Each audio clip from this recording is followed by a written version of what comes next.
యేసుక్రీస్తు నామమున ఈ కార్యక్రమమును వీక్షిస్తున్న మీ అందరికీ శుభములు తెలియజేస్తున్నాను.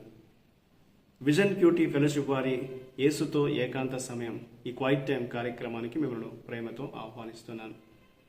దేవుని వాక్యాన్ని ప్రతిరోజు ధ్యానించుటకు దేవుడు మనకు సమయాన్ని దయచేస్తున్నందుకే దేవునికి వందనాలు తెలియజేస్తున్నాను. యెషయా గ్రంథం మనం ధ్యానిస్తున్నాం. ఈరోజు మన ధ్యానం కొరకై ఏర్పరచిన లేఖన భాగము యెషయా గ్రంథము 24వ అధ్యాయము 1వ వచనం నుండి 13వ వచనం వరకు. ముందుగా ఈ భాగంలో మనం 5వ వచనం నుండి 10వ వచనం వరకు చదువుకుందాం. లోక నివాసులు ధర్మశాస్త్రమును అతిక్రమించి ఉన్నారు, కట్టడను మార్చి నిత్య నిబంధనను మీరి ఉన్నారు. దాని నివాసుల చేత లోకము అపవిత్రమాయను, శాపము దేశమును నాశనము చేయుచున్నది.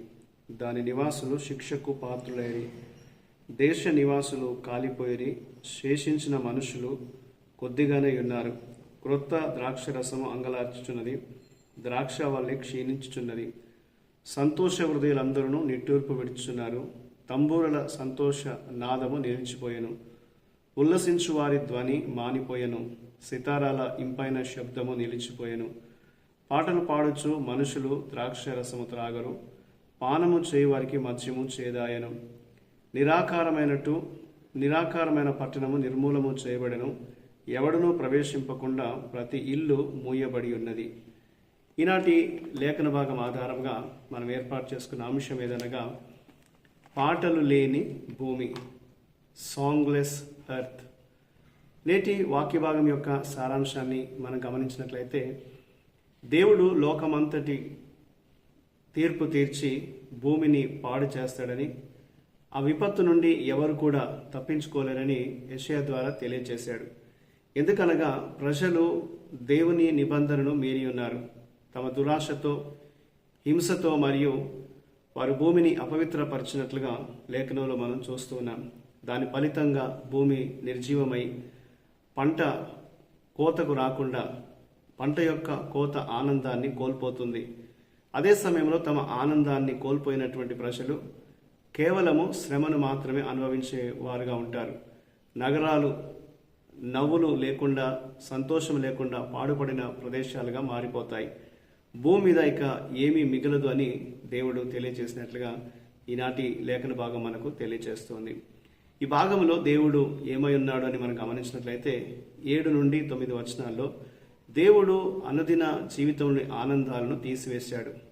ఎందుకనగా ప్రజలు దేవుని యొక్క ధర్మశాస్త్రాన్ని పాటించకుండా ఉన్నారు. ఆయన ఆజ్ఞను వారు మీరి ఉన్నారు కాబట్టి వారి జీవితంలోని ఆనందాన్ని దేవుడు తొలగించాడు. ద్రాక్షరసం ప్రవహించడం ఆగిపోయింది. విందులు కానీ, పాటలు కానీ, ఆనంద కేకలు కానీ అవి ఏవి ఇక ఆ దేశంలో వినబడట్లేదు. నిబంధన నుండి వైదొలిగినటువంటి ప్రజలు వారు కష్టపడినటువంటి శ్రమ ఫలాలను అనుభవించలేకపోయినట్లుగా లేఖనంలో మనం చూస్తూ ఉన్నాం. కనీసము ఆ అనుదిన శ్రమను కూడా వారు ఆస్వాదించలేకపోయారు. వారు ఎంత కష్టపడినప్పటికీ వారికి అది సంతోషాన్ని, ఆనందాన్ని మిగల్చలేదు అనేది ఈ వాక్యం మనకు జ్ఞాపకం చేస్తుంది. మన జీవితాల్లోని దేవుని ఆశీర్వాదకరమైన కృపను మనం పొందుకుంటే దానికి తగినట్లుగా మనం జీవించాలనేది ఈ యొక్క సందర్భం, ఈ లేఖన భాగం మనకు జ్ఞాపకం చేస్తూ ఉంటుంది.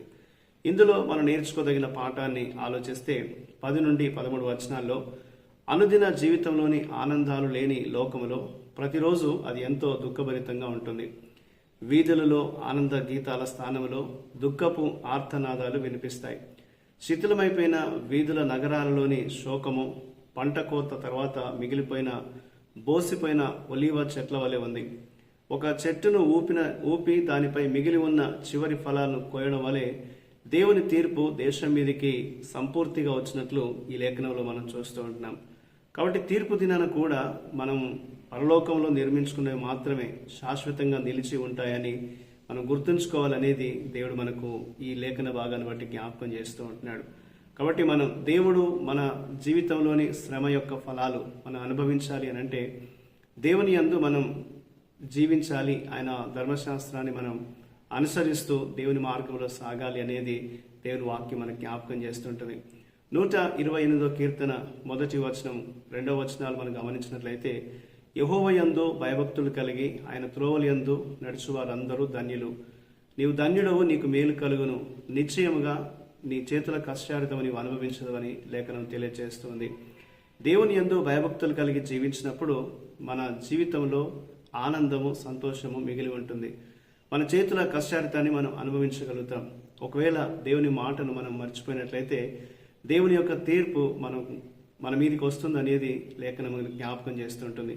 దేవుని ప్రజలు దేవుని యొక్క ఆజ్ఞను మీరిన కారణం చేత వారి యొక్క భూమిలో, ఆ దేశంలో పాట లేనటువంటి భూమిగా, ఆనందం లేనటువంటి భూమిగా అది మారిపోయినట్లుగా ఈ లేఖన భాగం మనకు జ్ఞాపకం చేస్తుంటుంది. కాబట్టి మనం దేవుని యొక్క మాటను ఆలకిస్తూ దాన్ని అనుసరిస్తూ జీవించినట్లయితే మన జీవితాల్లో దేవుడు అనుదినం మనల్ని తన యొక్క కృపతో నింపి ఆనందంగా జీవించగలిగేటువంటి సహాయము దేవుడు మనకు దయచేస్తాడని ఈ వాక్య భాగం ద్వారా మనం జ్ఞాపకం చేయబడుతున్నాం. అరీతిగా ప్రతిరోజు మనం దేవుని యందు ఆనందిస్తూ జీవించే కృప ప్రతిరోజు దేవుడు మనకు దయచేయనట్లుగా దేవునికి మనం ప్రార్థన చేద్దాం. మా ప్రియమైన పరలోకపు దేవ, మీకు వందనాలు ప్రభా. మా అనుదిన జీవితంలో మీ ఆజ్ఞలను పాటించడం కలిగేటువంటి నిజమైన ఆనందాన్ని మేము అనుభవిస్తూ జీవించడానికి మాకు సహాయం చేయండి. నీ వాక్యాన్ని మేము మీరకుండా ప్రభా, నీ మాటలను మేము గుర్తు చేసుకుంటూ నీ కృపకు పాత్రులుగా జీవించడానికి మాకు సహాయం చేయమని, మీ చిత్తాన్ని బట్టి మమ్మల్ని నడిపించమని యేసుక్రీస్తు నామమున ప్రార్థిస్తున్నాను తండ్రి. ఆమేన్. ప్రియులారా, మీరు సమయం తీసుకుని ఈ యొక్క వాక్య ధ్యానాన్ని విన్నందుకు మీ అందరికీ ప్రత్యేకమైన వందనాలు తెలియజేస్తున్నాను.